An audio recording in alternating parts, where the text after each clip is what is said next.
और अब हमारे सेगमेंट का नाम है हीरो पाकिस्तानी और आज हम आपको मिलवाने वाले हैं एक नहीं दो नहीं बल्कि तीन हीरो पाकिस्तानी से, जिसमें दो खवातीन हैं। और हम जानते हैं, हम हमेशा कहते हैं आपसे कि खवातीन किसी भी शोबे में मर्दों से पीछे अब नहीं है, और ख़ास तौर पर अब तो माएँ भी मैं कहूँगी किसी से पीछे नहीं है।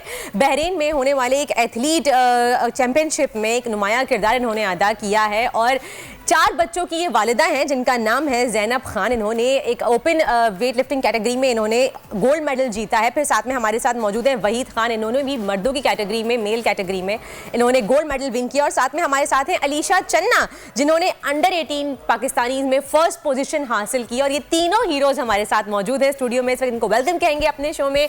अस्सलाम वालेकुम and welcome to the show. सबसे पहले मैं इंट्रोड्यूस करवा दूँ, हमारे साथ मौजूद हैं वहीद खान साहब, अलीशा चन्ना और हमारी जो एक्चुअल हीरोइन मैं कहूँगी आज की हमारे साथ हैं Zainab Khan. Thank you so much. सबसे पहले मैं ज़ैनब से स्टार्ट करना चाहूँगी। ज़ैनब, ये बताइए, हम अक्सर कहते हैं, अभी जैसे कामरान ने भी कहा था शुरू में कि हम औरतों की बात तो छोड़ दें, मर्दों ही एक बच्चे में हालत बुरी हो जाती है, उनके पास कोई दूसरा काम करने की उनको फुर्सत नहीं मिलती, ताकत ख़त्म हो जाती है।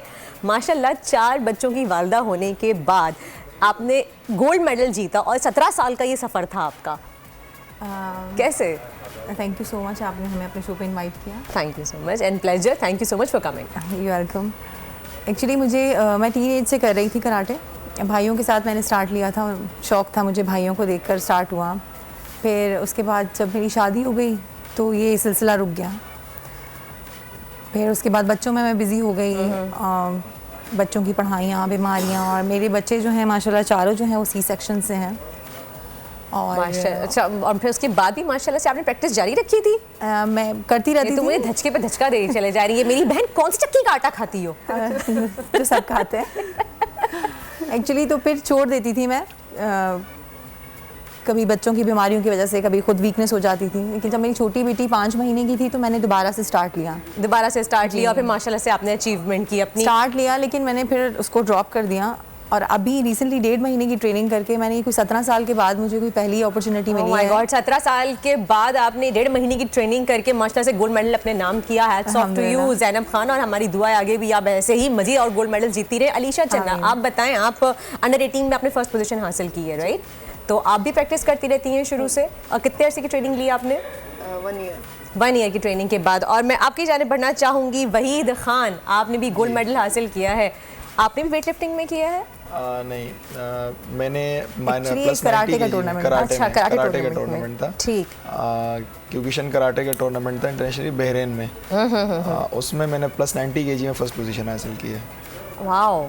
और आप भी कितने अर्से से करते आ रहे हैं? मुझे काफ़ी टाइम हो गया है, मैं अपने स्कूल लाइफ से करता रहा हूँ, लेकिन बीच में मैं डिसकंटिन्यू भी रहा हूँ। कभी स्टडीज़ को टाइम दिए, कभी काम को, कॉलेज, फिर यूनिवर्सिटीज़। अभी रिसेंट फिर मास्टर्स के दौरान बी में कंटिन्यू कर रहा था, लेकिन फिर जब अपना मास्टर कंप्लीट किया तो उसके बाद इस टूर्नामेंट के लिए मैंने दोबारा ट्रेनिंग तो आपको क्या लगता है कि हम यहाँ पे जो ट्रेनिंग लेते हैं और फिर आप डेफिनेटली इंटरनेशनली जाके आपने किया, तो क्या फ़र्क महसूस किया आप तीनों से? मैं पूछना चाहूँगी, आपसे स्टार्ट करूँगी कि वहाँ पे डेफिनेटली ऑफ कोर्स ज़्यादा फैसिलिटीज़ अवेलेबल हैं, कि हमारे यहाँ उस मेयार की फैसिलिटीज़ अवेलेबल हैं या बहुत ही अभी हमारा मेयार पीछे है वहाँ से?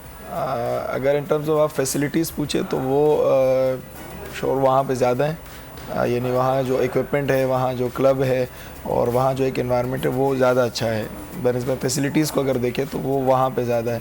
अगर आप मेंटोरिंग और कोच को देखें तो वो यहाँ भी उस लेवल का ही है। अच्छा, कोच हमारे उसी लेवल के ही हैं, वही ट्रेनिंग देते हैं। इंटरनेशनली आप अगर फाइटर को तैयार करना चाहते हो यहाँ भी कर सकते हैं, लेकिन इक्विपमेंट का इशू आएगा, फैसिलिटीज़ का इशू बिल्कुल है यहाँ पर, और उन चीज़ों में एक लेकनेस है। पर अगर आप फैसिलिटी देखें तो उसमें है, मतलब ये कि वो उनमें आप कहें कि वो वहाँ ज़्यादा है, वो उनका उस चीज़ को लेके बजट अच्छा है और वहाँ के क्लब्स अच्छे हैं। सही, definitely, of course, no doubt. हमारे कोच ही माशाल्लाह इतने बेहतरीन हैं, जब भी हमारे जो चैंपियंस हैं वो वहाँ जाके बाकी और ममालिक के चैंपियंस को पछाड़ देते हैं और गोल्ड मेडल पे नाम करके आते हैं। लेकिन उन्होंने कराटे चैंपियनशिप जीती है, लेकिन ये एक स्पेशल टाइप के कराटे, एक स्पेशल स्टाइल है, वो खेलते हैं। और इनकी इनाम मार्शल आर्ट्स अकेडमी इनका नाम है। पाकिस्तान में यही एक अकेडमी है जो ये स्पेशल स्टाइल सिखाती है। स्पेशल स्टाइल क्या कहलाता है? नहीं, एक्चुअली अकेडमी की बहुत सारी ब्रांचेज हैं और बहुत सारे क्लब्स हैं जो रन कर रहे हैं, स्टाइल को सिखा रहे हैं।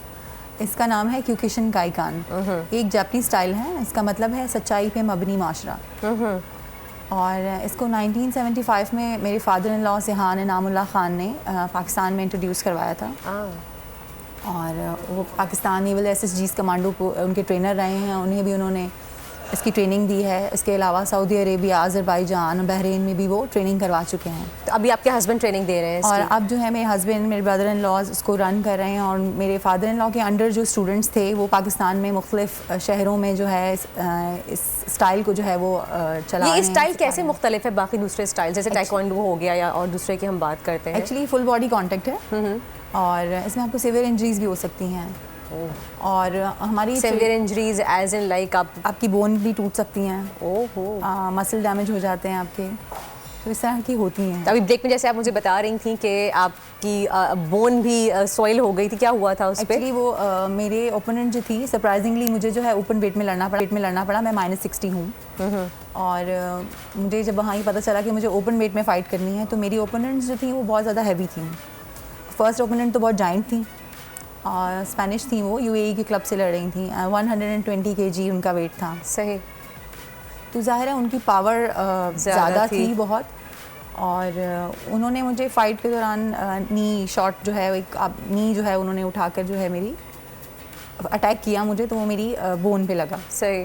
उस वक्त तो मुझे नहीं फील हुआ, वो फाइट चल रही थी, और उस वक्त जहन में ये चीज़ नहीं चल रही होती है हमारे। और फिर बाद में पता चला कि कितनी चोट कहाँ आई है। अल्हम्दुलिल्लाह ट्रेनिंग इतनी हुई भी होती है कि हम उसको फिर बर्दाश्त कर रहे होते हैं। यानी कि आपको इतनी मार खाने की, ये भी खैर अपना एक शौक है कि मार खाने की आदत होना, उसका भी शौक है। आप बताइए, अभी बता रहे थे कि आपको ये पता चला है कि अभी भी आपकी इंजरीज हैं जब ये फाइट लड़के आए हैं आप लोग? हाँ, उस दौरान फाइट ये होता है कि जब हम फाइट कर लेते हैं तो उस वक्त ये होता है कि हमारा फोकस और जो ज़्यादातर हमारी जहन पे एक जो चीज़ सवार होती है वो फाइट ही होती है कि अगर हमने अगली फ़ाइट अब लड़नी है, फिर अपने फाइटर को जो है उसको फॉलो कर रहे होते हैं कि अभी इससे करके हमारी अगली फ़ाइट है उसको देख रहे होते हैं, या अगले फ़ाइट के लिए मेंटली तौर पे प्रिपेयर हो रहे होते हैं। तो जो इंजरीज़ होती है अमूमन हमारे पास जो या तो उस पर कोई वहाँ मेडिकल और डॉक्टर्स होते हैं, वो हमें या तो उन्होंने कोई जेल लगा दिया होता है, तो उस टाइम तो वो अमूमन वो सुन हो जाता है, जाती पता नहीं है। चलता। हाँ, वो सुन उस तरह होती है कि वो फील हो रहा होता है, लेकिन बस वो कर देते हैं।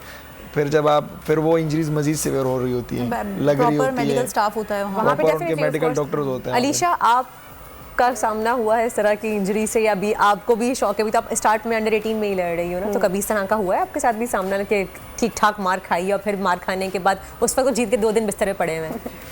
ऐसा तो कुछ अभी तक नहीं हुआ, अभी आगे पता तो आप भी सेम स्टाइल में फाइट करती हो? इनके साथ ही। अच्छा, आप लोग तीनों एक ही एकेडमी से हैं? जबरदस्त। अच्छा, इनाम एकेडमी से हैं। सही। आप बता रहे थे कि इस स्पेशल स्टाइल के लिए कुछ आपको 3 से 4 चीज़ों को फोकस मेन ज़रूरी है, उस पर ध्यान देना। जी बिल्कुल ऐसे ही है।